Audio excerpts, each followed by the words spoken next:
Alright, I just found out something cool. It made me happy. I don't have C-clips. If you look in there, come on, focus, you piece of crap. Yeah. There's no C-clips. Just straight axle shaft. I have a 1989 Dana 35, and I believe 87 to 89 was non-C-clip, and then 90 plus was C-clip. So, yeah, awesome. Another way to tell if you don't want to take your cover off there, take your tire off and take a gander here. If on your wheel stud you got a big ass hole here, you probably don't have C-clips. That hole is so that you can rotate it and get access to the bolts back there. So there's the 4 bolts right there that hold my axle shaft on, so it's going to be fun unbolting them. And then after that I'll be able to pull this axle shaft out and then start working on the carrier.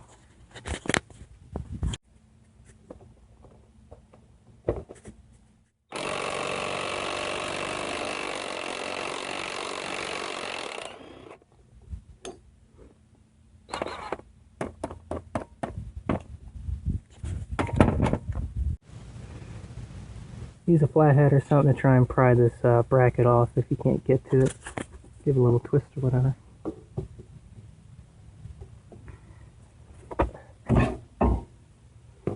There you go.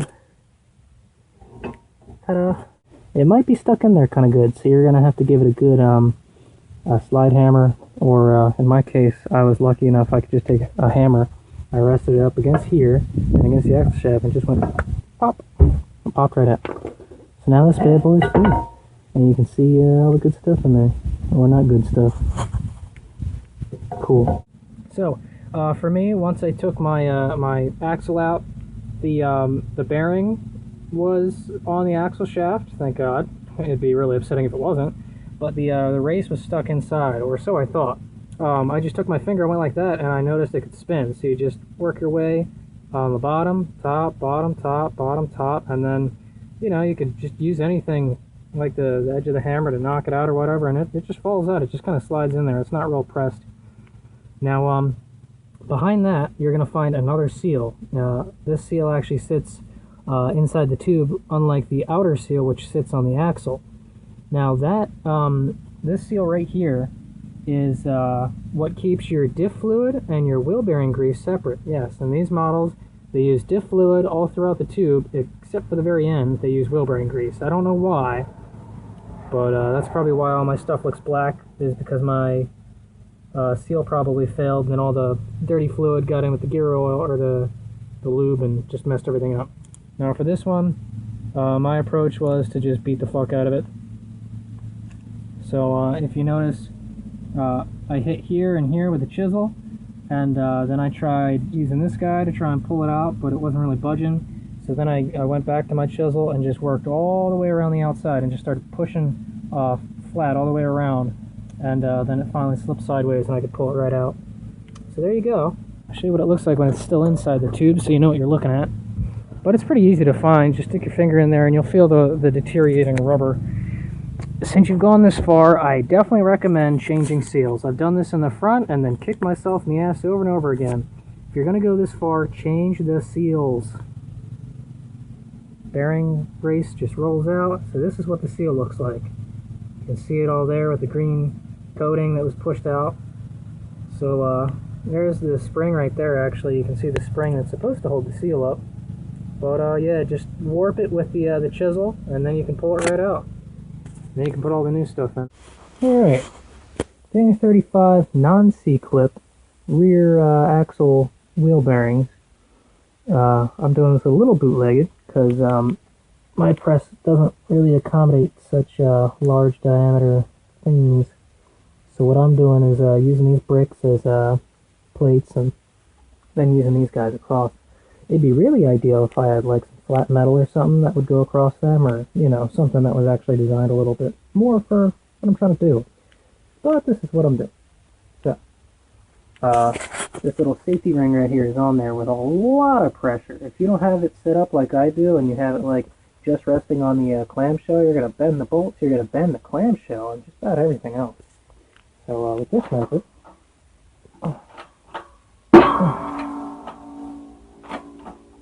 it moves.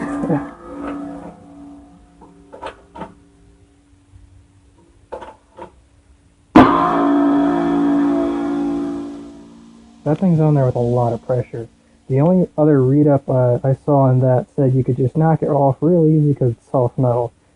It's kind of soft, but not that soft. So, yeah. Once it comes off, it's going to look like this. You got your ring, and you got your actual wheel bearing itself right here, and then you have your outer seal that keeps the wheel bearing grease in. I'm pretty sure that this actually uses grease. You put grease in there, not oil. I'm pretty sure, because I think there's an inner race. Well, there's definitely an inner race, and I think there's also an inner seal that keeps the diff oil separate of the wheel bearing. I don't know. I'll have to look into that more. There's not a lot of information on non-C-clip D35 since they're very uncommon. They were only like 89, or like 87, 89 or something like that, so I lucked out, kind of.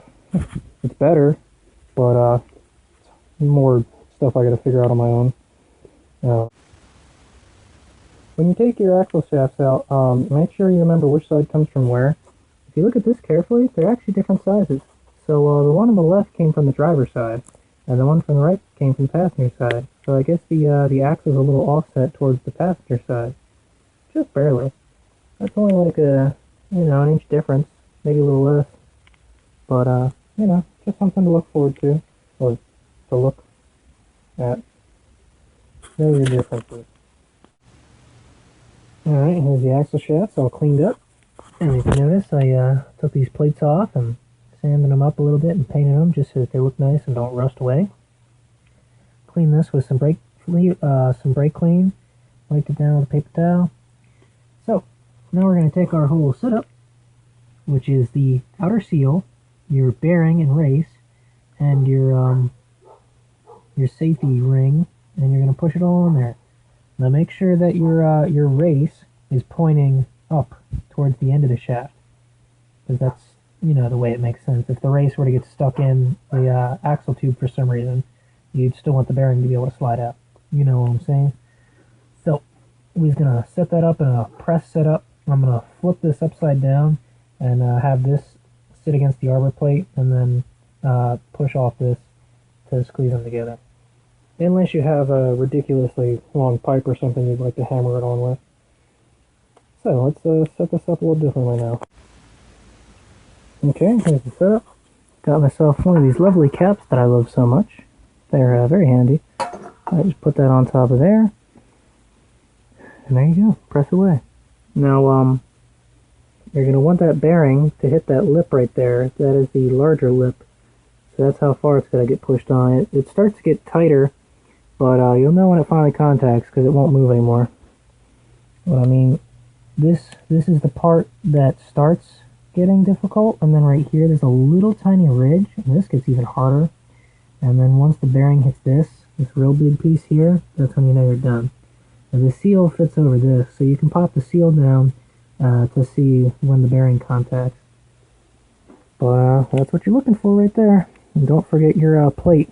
If you forget to put the plate on, you're kind of fucked. You have to take it all apart again, and that's not going to be easy. So, there you go.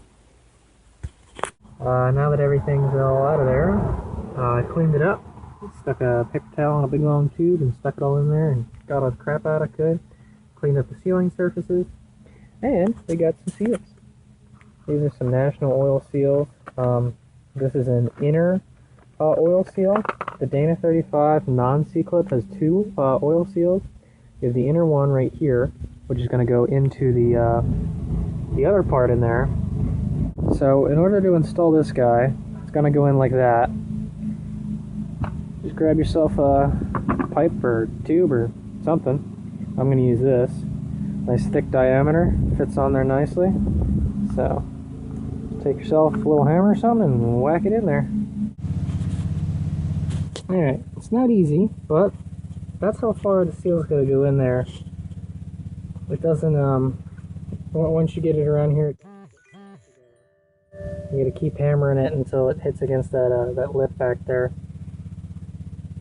So, there you go. That's an installed seal. Do that on the other side and you're set. Then you can put the bearings back in. For that I used a smaller pipe with a little cap on top, just to get a flat hitting surface. I'm sure a seal installer or something would be a little easier, but it's what I got. It's what gets it done. Alright, now you take your axle shaft and, you know, stick it in. If everything's set up right, you'll notice that the seal is up in there and contacting what you need. For this bracket, the little point goes to the bottom. So, bolt the bracket on and you're good. Something to check, make sure that your axle shafts are all the way in there and that they're actually doing something. So if you notice, spinning this one makes the other one spin.